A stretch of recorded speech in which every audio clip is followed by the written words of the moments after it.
I accept gender identity disorder, like the original. I'm not sure which DSD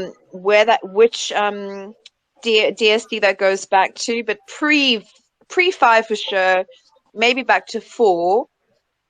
But I think by implying that, for example, by implying that the girls that we're talking about are have a gender. I don't think they have a gender dysphoria. I think that they are feeling the weight of patriarchy, and Mhm. they may be having some body dysmorphia issues. And I'm not sure that rapid onset gender dysphoria serves that correctly, because I don't think that they're gender dysphoric. I think that they become like the gender issue then is what's offered to them. But I don't think, like a lot of the yeah, and it also takes the conversation away from the family. I mean, most of you who know me know I have skin in the game, but it takes the conversation away from the dynamic, the child's childhood experiences, potential adverse childhood experiences, potential neurodivergencies, particularly like right now, and it takes away the answerability of the patriarchy and what that is imposing on young women through mainstream media, through pornography, through surrogacy, and stuff like that. Is that enough? Is that something to start with? Yeah, yeah, that makes sense. Yeah. My understanding of rapid onset gender dysphoria is that it usually there's the it wrapped up in that is the social contagion element, where girls are like, because of their peer group, because of the girls that they spend time with, and who are also um, transitioning or gender questioning, that they um, Yeah, yeah, yeah. And end up yeah, down that yeah. path. And I think that probably with Schreier and Littman, and I think that probably, and I think more generally, that is happening. That is happening in cohorts and in classrooms. But I think that the girls who are actually in trouble, and those are our most vulnerable, and I think also, oddly enough, that they're our brightest girls, because they often are gifted.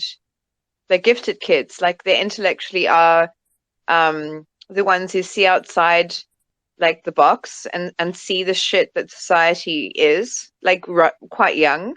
Um, I don't think that they're part of a contagion in the way that I think that Schreier and Littman meant, which was, like you just said, like classrooms and schools.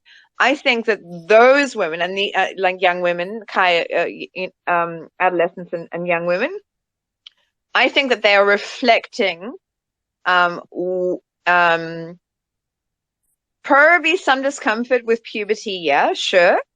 Um, and maybe more intense discomfort than I don't know, maybe most other girls, but I think that they are reflecting a social environment of that is drenched in levels of patriarchal dominance that I don't even know if I don't even know when like maybe in a war zone is seen, like for women, that and that is co-opted by, within feminism, within, lib feminism.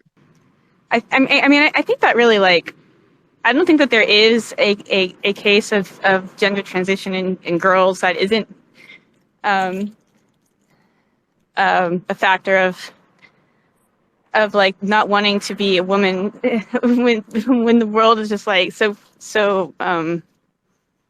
like unbearably misogynistic, and like the expectations on women are so unbearably sexist.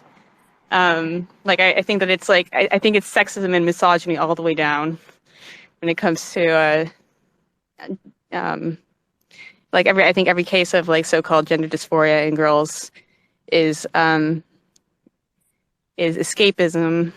In my understanding, like in experience, it's always